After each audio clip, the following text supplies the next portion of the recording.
শুভেচ্ছা। বাঙালিয়ানার প্রদোষের সংবাদে স্বাগত। শুরুতেই শুনে নিচ্ছি সংবাদ শিরোনাম। একের পর এক যৌন নিপীড়ন এবং হত্যার পরেও অনিরাপদ কওমি মাদ্রাসায় সন্তানকে পাঠাচ্ছেন মা বাবারা। নৈপথ্যে অর্থনৈতিক দুর্বলতা এবং হাওয়াই পুণ্য লাভের খায়েশ।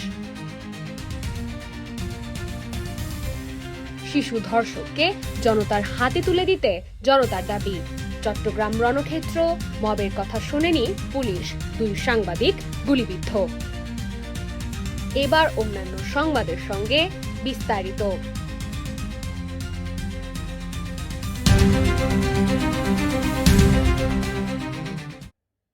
দারিদ্র্যের কারণে স্কুলে পাঠাতে না পারা এবং পরকালে পুণ্যলাভের আশায় যুগ যুগ ধরে বাংলাদেশের বহু ধার্মিক অভিভাবক তাদের সন্তানদের মাদ্রাসায় পাঠিয়েছেন, কিন্তু অতীতে যা নিরাপদ ছিল বর্তমানে তা অনেক ক্ষেত্রেই রূপ নিয়েছে চরম আতঙ্কে।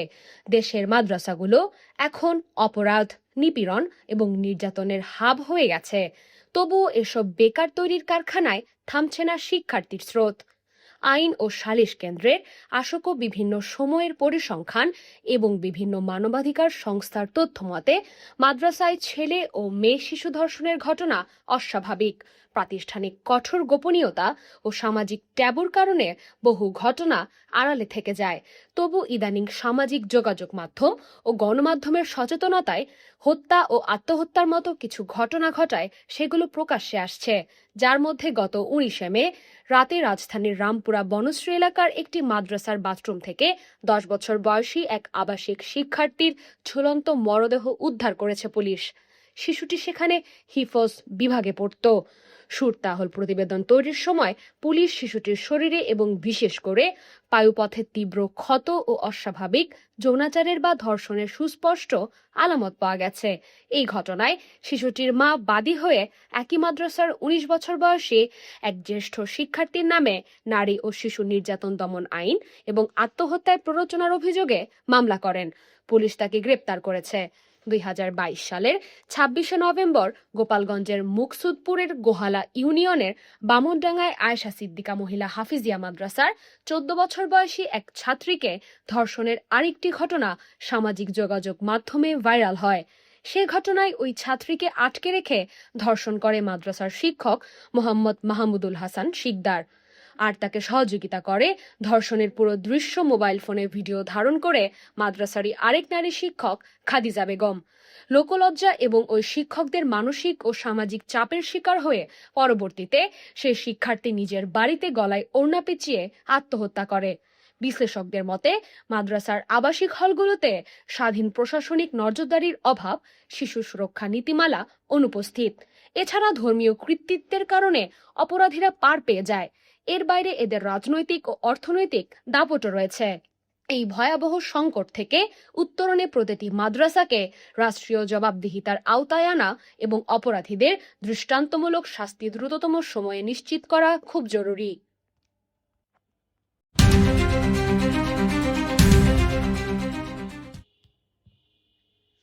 চট্টগ্রাম নগরের বাকলিয়া থানা এলাকায় 4 বছরের এক শিশুকে ধর্ষণ চেষ্টার ঘটনাকে কেন্দ্র করে পুরো এলাকা রণক্ষেত্রে পরিণত হয়েছে। ভবন ঘেরাওয়ের পর অভিযুক্ত আসামিকে পুলিশের হাত থেকে ছিনিয়ে নিতে শত শত বিক্ষুব্ধ মানুষ সড়ক অবরোধ করে তুমুল বিক্ষোভ দেখিয়েছে। এ সময় পরিস্থিতি নিয়ন্ত্রণে আনতে পুলিশের ছোড়া গুলিতে 2 সংবাদকর্মী গুরুতর আহত হয়েছেন। সংঘর্ষের মধ্যে পুলিশের একটি গাড়িতে আগুন দেওয়া হয়েছে। 21 মে বৃহস্পতিবার সন্ধ্যার পর থেকে থেমে থেমে চলা এ সংঘর্ষের কারণে শাহ আমানত সেতু থেকে বহুদ্দার ঘাট সড়কে দীর্ঘ সময় যান চলাচল বন্ধ থাকে। বিকাল থেকে চলা উত্তেজনাকর পরিস্থিতির মধ্যে রাত 11টার কিছু পরে 3.5 বছরের ওই শিশু ধর্ষণের অভিযোগ ওঠা ব্যক্তিকে নিয়ে কড়া প্রহরায় বাকলিয়া এলাকা ছেড়েছে পুলিশ। উদ্ভূত পরিস্থিতির সংবাদ সংগ্রহ করতে গিয়ে পুলিশের গুলিতে 2 গণমাধ্যমকারী গুরুতর আহত হয়েছেন। চট্টগ্রাম প্রতিদিনের সাংবাদিক মামুন আবদুল্লাহ ও নোবেল হাসান। চট্টগ্রাম প্রতিদিনের প্রশাসক আয়ান শর্মা ঘটনার সত্যতা নিশ্চিত করে জানান, ঘটনাস্থল থেকে সরাসরি সম্প্রচার করার সময় পুলিশের গুলিতে মামুন কোমরে এবং নোবেল হাত ও পায়ে গুলিবিদ্ধ হন। এই ঘটনায় প্রশ্ন উঠছে, আইনের প্রতি মানুষের আস্থাহীনতা কোন পর্যায়ে গেলে মানুষ জঙ্গলের আইনকেও সবচেয়ে সহজ সমাধান বলে মনে করে। নিশ্চয়ই এই ধরনের জনরোষকে শুধু মব বলে খাটো করার সুযোগ নেই। নিজ শিশুদের নিরাপত্তাহীনতাই মানুষকে চূড়ান্ত ক্ষুব্ধ করছে। মানুষ আইন নিজ হাতে তুলে নিচ্ছে। আপনি কি মনে করেন, ধর্ষকের বিচারিক প্রক্রিয়ায় পরিবর্তন আনা প্রয়োজন? পরিবর্তন হলে তার প্রক্রিয়া কি?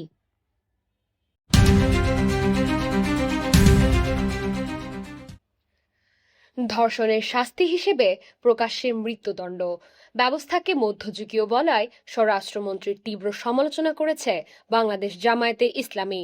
দলটির সেক্রেটারি জেনারেল ও সাবেক সংসদ সদস্য মিয়া গোলাম পরোয়ার দাবি করেছেন, এই মন্তব্য ইসলামী বিচার ব্যবস্থা ও ইসলামের নবী মোহাম্মদের বিচার নীতির প্রতি চরম অবমাননার শামিল।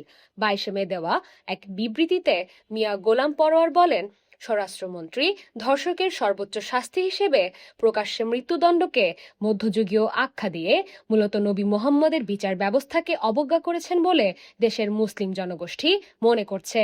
ইসলামজীবী বিশেষত জামায়াতে ইসলামীর এই ধরনের নবী মোহাম্মদ কার্ড নতুন কিছু নয়। কাউকে কোণঠাসা করতে বরাবরই এই ধরনের ট্যাকটিক্স ব্যবহারের নজিরও বেশ পুরনো। তবে স্বরাষ্ট্রমন্ত্রীর মতো গুরুত্বপূর্ণ ও ক্ষমতাবান পদের বিরুদ্ধে এই ধরনের কৌশল ব্যবহারকে নতুনই বলতে হবে।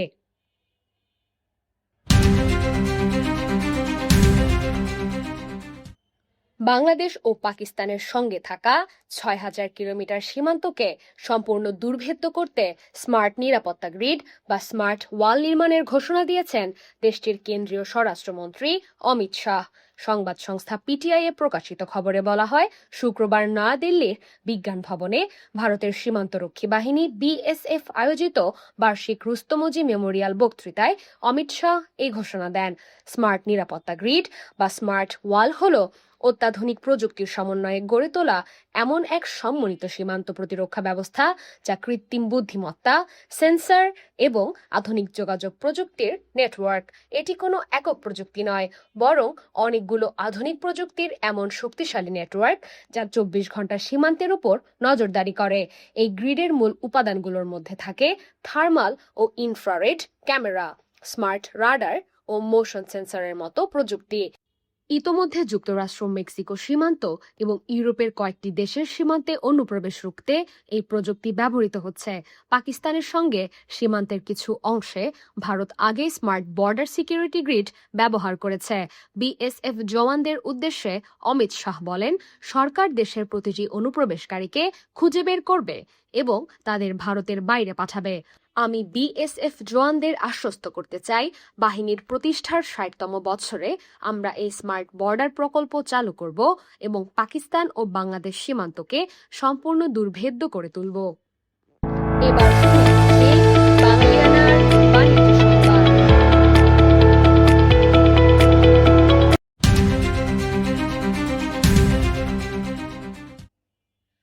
রাজধানীতে গত সপ্তাহের তুলনায় সবজি, ব্রয়লার মুরগি ও ডিমের দাম কিছুটা কমলেও মাছের বাজার চড়া রয়েছে। শুক্রবার 22 মে বিভিন্ন বাজার ঘুরে দেখা যায়, বেশিরভাগ সবজি ৮০ টাকা কেজি দরে বিক্রি হচ্ছে। এর মধ্যে করলা, পটল, ঝিঙা, বরবটি ও পেঁপে ৮০ টাকা, গোল বেগুন ১০০ টাকা, লম্বা বেগুন ৭০ টাকা, টমেটো ৮০ থেকে ৯০ টাকা, শসা ও ঢ্যাঁড়স ৬০ টাকা এবং কাঁচামরিচ ১২০ টাকা কেজিতে বিক্রি হচ্ছে।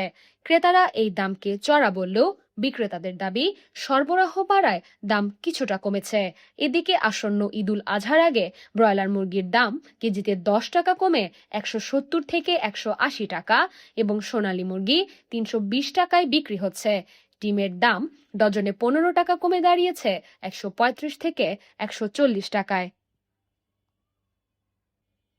এবার শুনে নিচ্ছি বাঙালিয়ানার ক্রীড়া সংবাদ।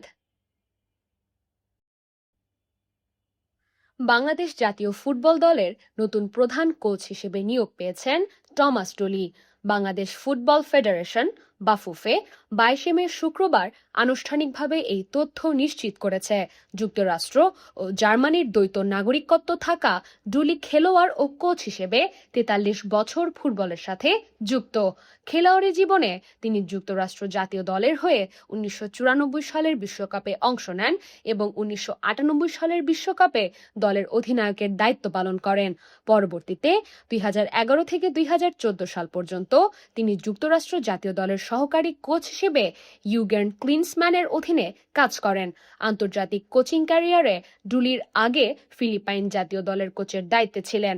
তার ফিলিপাইন দল অপরাজিত থেকে এশিয়ান কাপের মূল পর্বে খেলার যোগ্যতা অর্জন করে এবং ফিফা র্যাঙ্কিংয়ে নিজেদের সর্বোচ্চ অবস্থানে পৌঁছায়। বাংলাদেশের দায়িত্ব নেওয়ার আগে তিনি গায়ানা জাতীয় দলের প্রধান কোচ ছিলেন, যেখানে তার অধীনে দল 4 ম্যাচের সবকটিতে জয় পেয়েছে। বাঙালিয়ানার সায়ান্নের সংবাদ শেষ হলো। ধন্যবাদ।